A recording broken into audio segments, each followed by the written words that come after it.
The subway station bathroom smelled like old pee and wet tiles. Mike, the night clerk, pushed open the door with his mop. He was tired after a long shift, but something felt wrong. A soft cry echoed from one of the stalls. His heart jumped.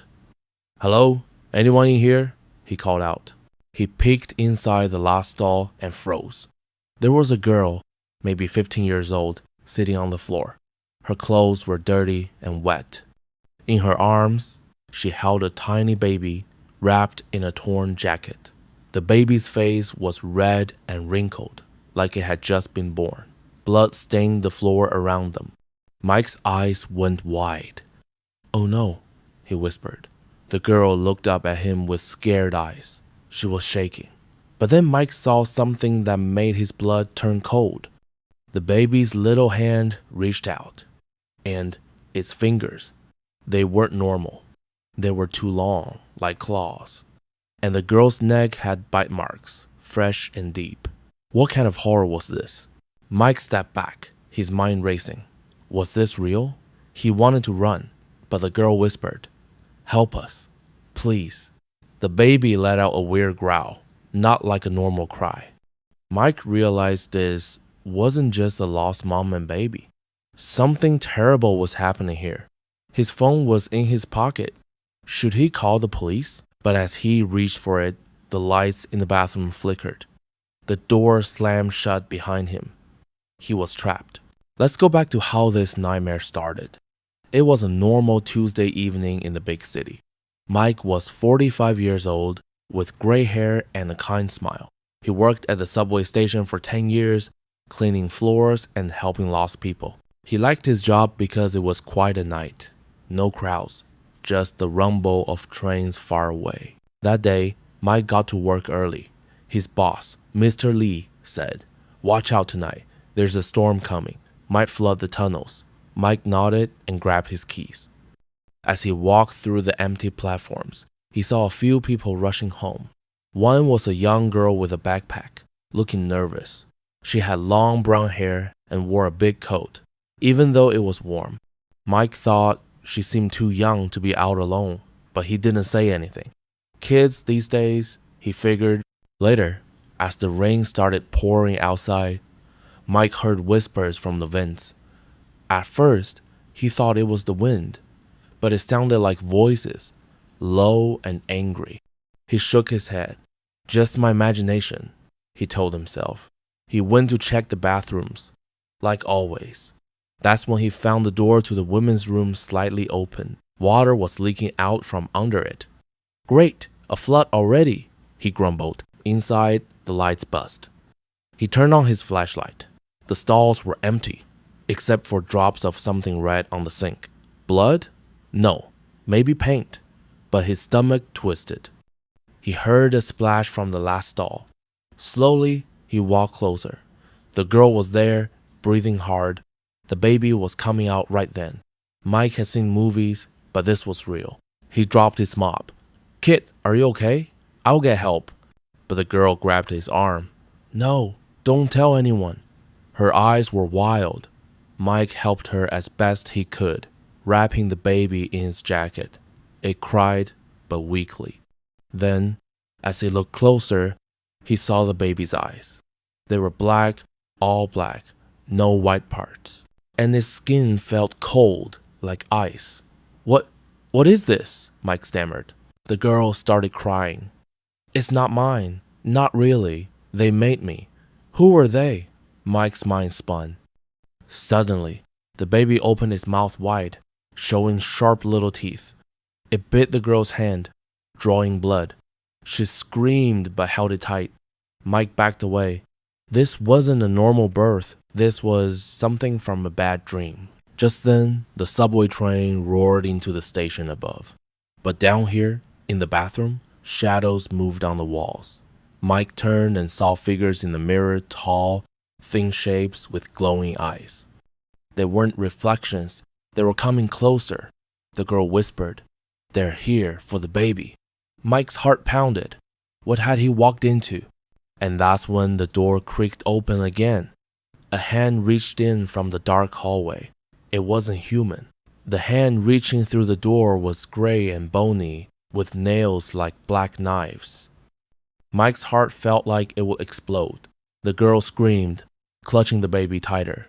Its black eyes stared at Mike like it knew something he didn't. The air got heavy, like someone was pressing down on his chest. "Stay back!" Mike yelled, grabbing his mop like a weapon. The hand stopped, and a low hiss came from the hallway. Whatever was out there didn't come in, but Mike knew it was waiting. He turned to the girl. "Who's they? What's going on?" His voice shook. The girl rocked the baby, her face pale. "I can't tell you," she whispered. "They'll hear." Her eyes darted to the shadows in the corner, where the flickering lights made shapes twist and dance. Mike's skin crawled. He wanted to run, but the girl looked so scared. And the baby? It wasn't right, but it was helpless. "Let's get you out of here," Mike said, trying to sound brave. He grabbed her arm gently, but she flinched. The baby growled again, a sound that made Mike's stomach turn. He looked at the door. The hand was gone, but he heard footsteps slow, dragging ones echoing in the hallway. "Come on, kid. We can't stay here," he urged. She shook her head. "You don't get it. They won't let us leave." Mike didn't know who they were, but he wasn't waiting to find out. He pulled her up, and she wobbled, weak from giving birth. The baby squirmed, its claw-like fingers scratching her arm. Blood dripped onto the floor. Mike's flashlight flickered, then went out. The bathroom was pitch black now, except for the baby's glowing black eyes. Earlier that evening, before everything went crazy, Mike had noticed other weird things.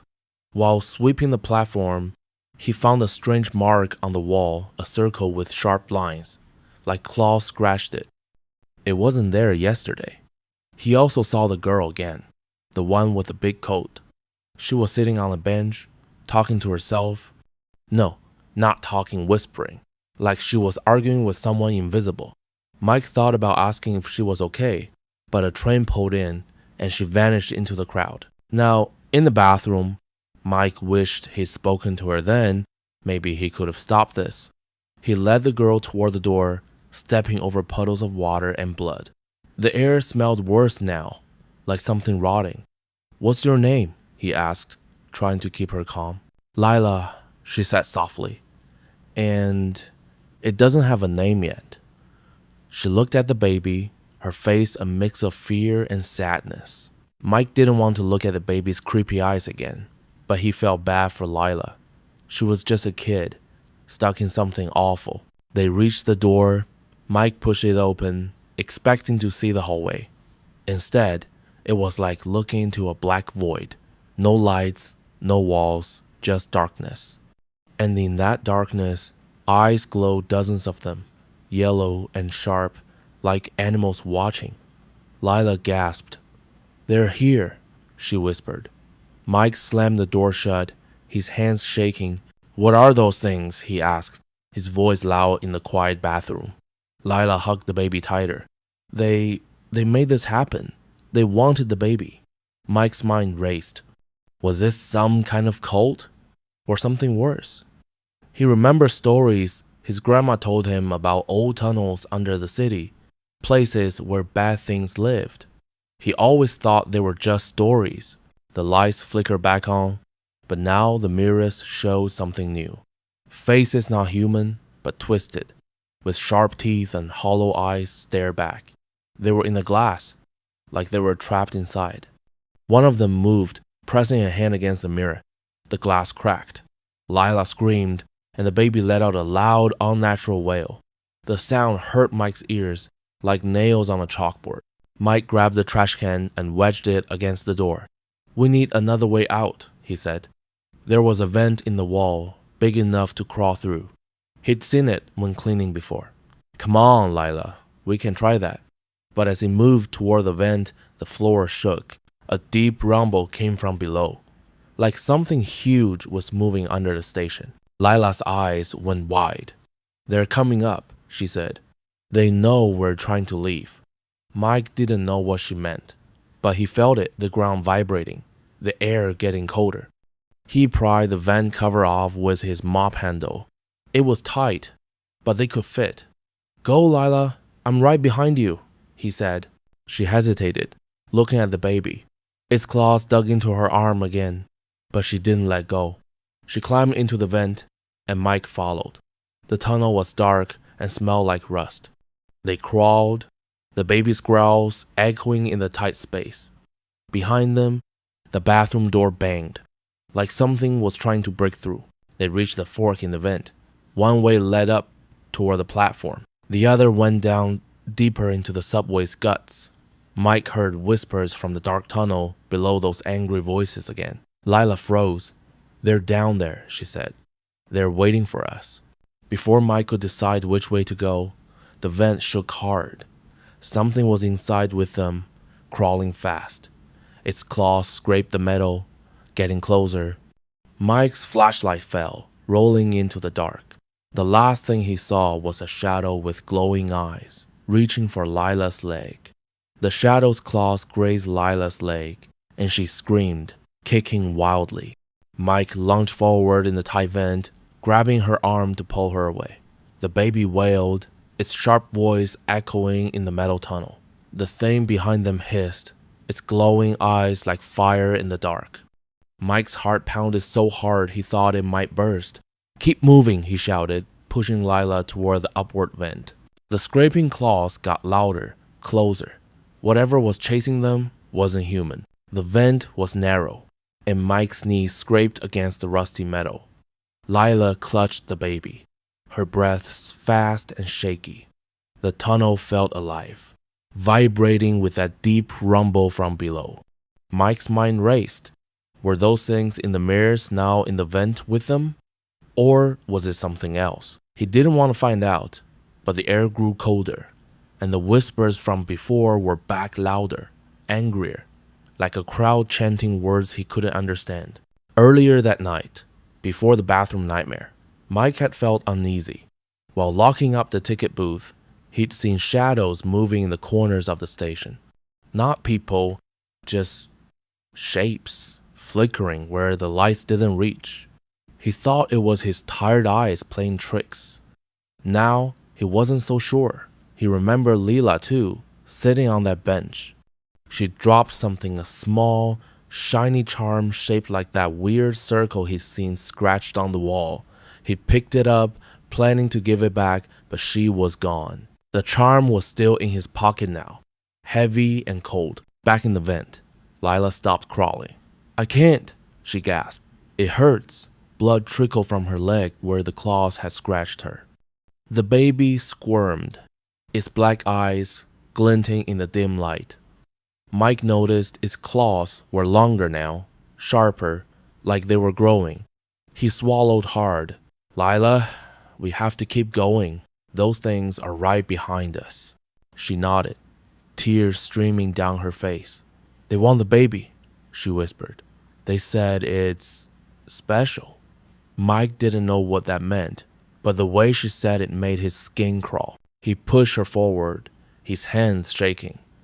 The van sloped upward, and he could hear the faint rumble of a train above. If they could reach the platform, maybe they'd be safe. But the thing behind them was fast. A claw swiped again, catching Mike's shoe. He kicked back, hitting something hard and cold. It snarled, a sound that wasn't animal or human. Mike's stomach twisted. He felt the charm in his pocket pulse, like it was alive. He pulled it out, and it glowed faintly, showing the tunnel ahead. The light made the thing behind them scream a horrible, high-pitched sound that made Mike's ears ring. Keep that, Lila said, her voice desperate. It scares them. Mike didn't know why, but he held the charm tight. The glow lit up the vent, and for a second, he saw the creature clearly. It was tall, too tall for the tunnel, with a bent body and a face like a melted skull. Its eyes burned yellow, and its mouth was full of jagged teeth. Mike yelled, shoving Lila faster. They reached a grate leading to the platform. Mike kicked it hard, and it popped open. Light from the station spilled in, weak but real. He helped Lila out, then climbed after her. The platform was empty, the last train gone.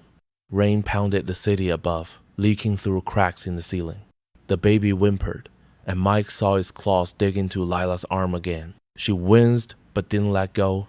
"We need to get to the street," Mike said, looking around. The station felt wrong, too quiet. The lights flickered and shadows moved in the tunnels. Lila shook her head. "They'll find us. They always do." Mike wanted to ask who they were, but footsteps echoed from the tunnel they just left. Not one said many, like a pack of animals. He grabbed Lila's hand and ran toward the stairs. The charm in his pocket glowed brighter, burning his leg through his pants. He didn't stop to check. The footsteps got louder, mixed with those awful hisses. At the top of the stairs, the exit gate was locked. Mike cursed, fumbling with his keys. Lila leaned against the wall, breathing hard. The baby's eyes locked on Mike, and for a second, he felt like it was reading his thoughts. "Hurry!" Lila cried. Mike got the gate open, and they stumbled into the rainy street. The city was dark, streetlights buzzing. Mike thought they were safe, but then he heard a low growl from the shadows across the road. Yellow eyes glowed in the alley. More were coming from the station behind them. Lila grabbed Mike's arm. "The charm," she said. "Use it." Mike held it up, and its light flared, bright as a flashlight.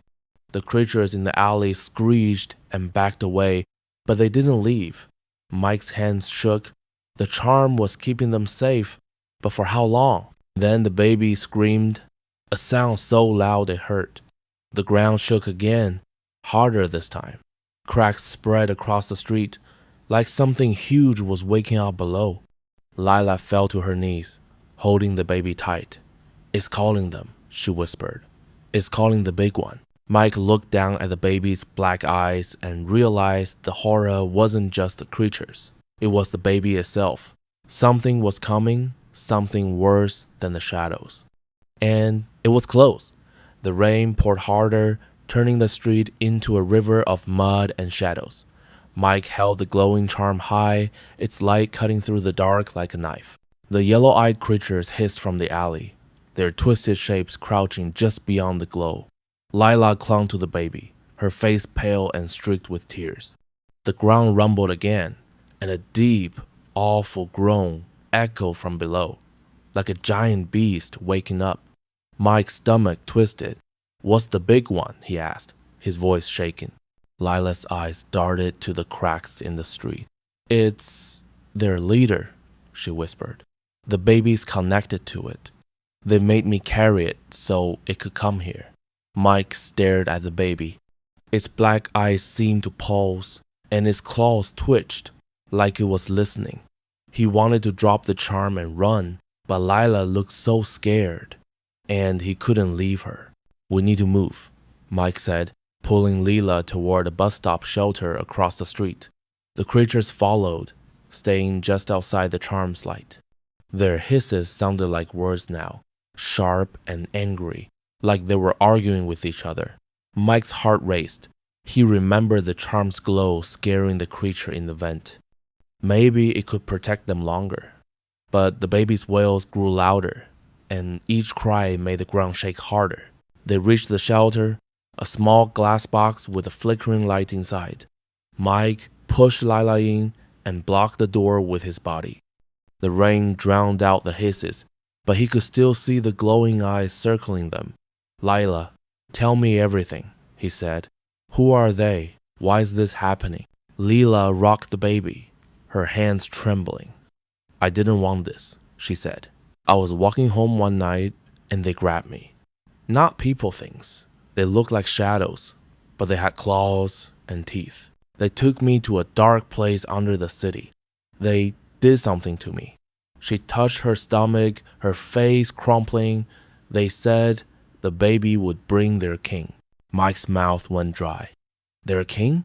he asked. Lila nodded. "The big one. It's older than the city.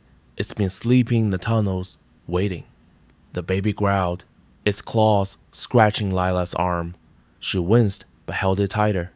Mike noticed the bite marks on her neck were oozing, like they were infected. He felt sick. Was the baby controlling her somehow? The charm in his hand burned hot, and he almost dropped it. Its glow flickered, like it was running out of power. The creatures outside crept closer, their claws clicking on the wet pavement. Mike looked around for another way out. The shelter had a back door, but it led to a dark alley. He didn't trust it. "We can't stay here," he said. "The charm's fading." "We can't stay." Lila's eyes widened. "No, if it goes out, they'll take us." Mike didn't know what to do. The ground shook again, and a crack split the shelter's glass wall. Water poured in, soaking their feet. The baby's eyes glowed brighter, and it let out a scream that wasn't a baby's cry. It was deep, like the roar from below. Mike grabbed Lila's arm. "We're running, now!" He kicked open the back door, and they stumbled into the alley. The charm's light was dim now, barely aglow. The creatures lunged, their claws slashing the air. Mike swung the charm like a weapon, and one creature screeched, backing off. But the others kept coming. They ran down the alley, slipping the mud. The city felt empty, like everyone had vanished. Mike saw a manhole cover ahead, rattling like something was pushing it from below. "No way we're going down there," he muttered. But Lila stopped, staring at the manhole. "It's calling the baby," she said, her voice flat, like she was in a trance. Before Mike could pull her away, the manhole cover flew off. A massive claw, bigger than a car, reached up, its nails dripping with black ooze. The baby screamed again, and the claw reached toward Lila. Mike yanked her back, but the baby's claws dug into her chest. She gasped, blood soaking her shirt. The charm went dark. The creatures closed in, and the giant claw rose higher, shaking the ground. Mike screamed Lila's name, but her eyes were empty. The baby was glowing now, its body pulsing with light. Something was coming, and it wasn't stopping.